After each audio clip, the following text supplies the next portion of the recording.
So I'm really excited to see this new website take shape, and I hope many of you will be part of contributing to its development. So next up, moderating our next idea generation and discussion session, which will be our last one of today, I'm going to bring Matt Myers back up to the front. And we are expecting some assistance with moving the screen out of the way to give us a little more room for some of our facilitation materials here. And look at that. Here it goes. And I will let Matt take it from here. I was speaking to someone earlier saying, I hate it when they force me to sit at another table. But I'm not going to make him move. I don't subscribe to that. So this is our chance now to think about what we just saw. We did just see a lot. So that we're going to focus, though, on communications and audiences and resources. So when you're looking at, when you're hearing the presentation previously, communication is key.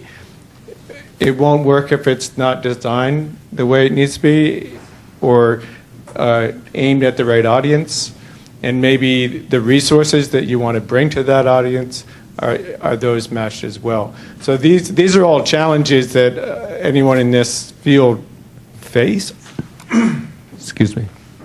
But now I think that the activity I would suggest is that you reflect on your own situation in your own state. If there was a serious breakout, well, first of all, how would you prevent that breakup? What audiences would you want to educate or send messages to that would be most useful in preventing a disease spread in your state? So who are those stakeholders? And you probably have many that come to mind right away. So we'll be thinking about it from the farmer to the ag agency and everywhere in between. So who needs to hear the messages? Are you trying to send me a message over here? Okay. So the first question is, who are the people who need to receive information before it happens and after it starts? So those are the two things we're thinking about in terms of the audience. And then in terms of the communication, what are the communication channels that those stakeholders use? I did an analysis of stakeholders when I was launching a statewide program, and we did a survey of where did they get their information from? Farmers, this was the case, and around their information around safety and other things. It actually happened to be a daily farm and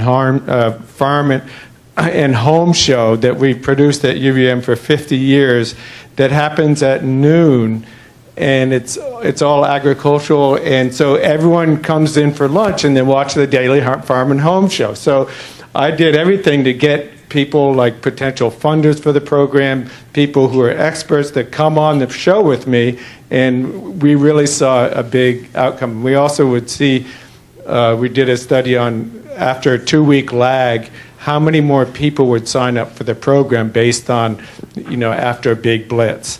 And you would see a big jump just around 2 weeks afterwards. But big depending on which channel you're using. So this can get fairly sophisticated, but for today we're just thinking about which of those, the website was a communication channel, a newsletter, listserv. So we're talking about a great many, but which would be the best for your target audiences? And then what are the resources or what are the messages those target audiences need to receive before and then after it starts? So that's a lot of work, but we do have a little bit of time.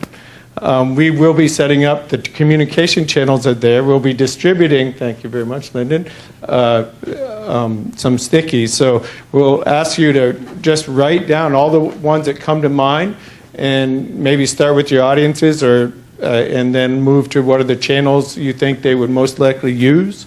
And then what are the resources or messages that you would want to share?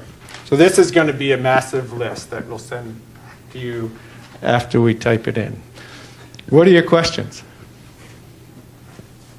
What disease are we thinking I would pick whichever disease you think is most likely in your target, in your area that you live.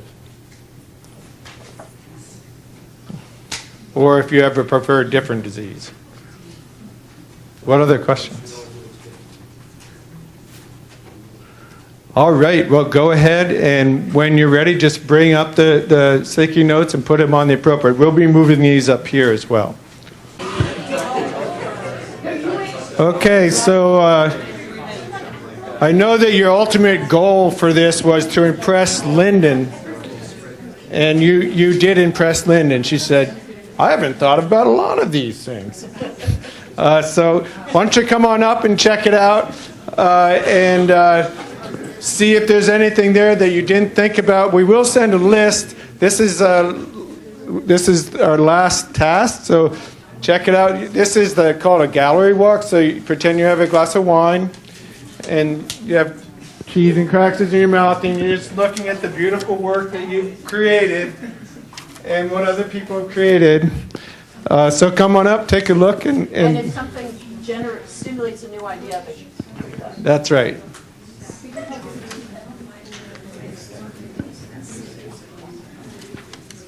And then Julie will give us a final closing in 7 minutes. Yeah.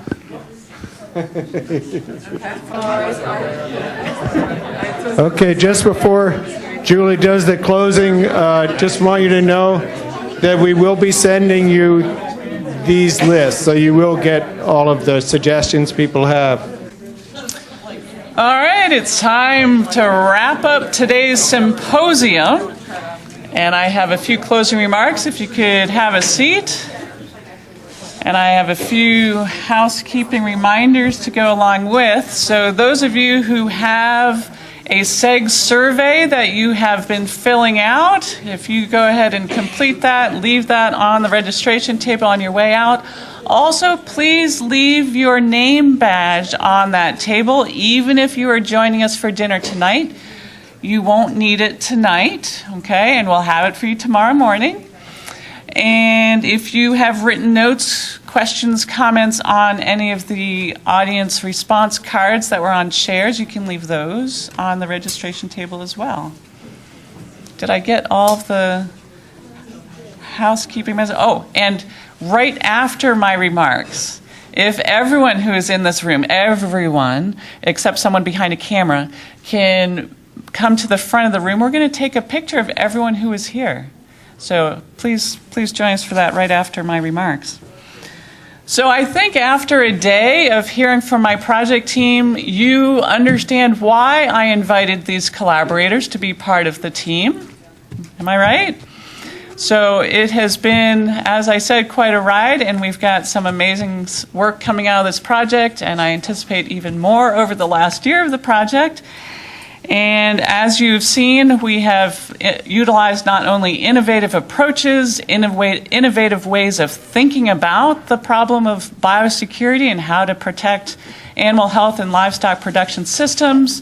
We have been interdisciplinary and shown that we can collaborate across a range of disciplines, institutions, agencies, and into production systems. So I have really appreciated working with everyone on this team, and I thank you, those who joined at the start, for taking that leap of faith to join our proposal writing team, and I hope that you are all as proud as I am at this point of what we have achieved together.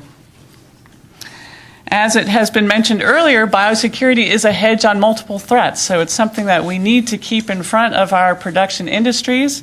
And it's important, even as we are developing countermeasures for those specific threats and tools that we can use against specific pests, that we still have biosecurity measures that can apply across the board. And that's really important that we be able to communicate the importance of that and communicate effectively to the audiences that need to implement and be compliant with those biosecurity recommendations. So that is my conclusion of today's remarks. And those of you who are not from collaborating institutions, if you're asked to be on a review panel for the Sustainable Ag Systems proposals, you might just say yes, right? All right. And the rest of you might just say yes to be on that proposal that might be going in. All right. So with that, if everyone here would please come to the front, we'll get a quick picture, and then we'll head to the Cambria for dinner at 6 and the forum starting at 7.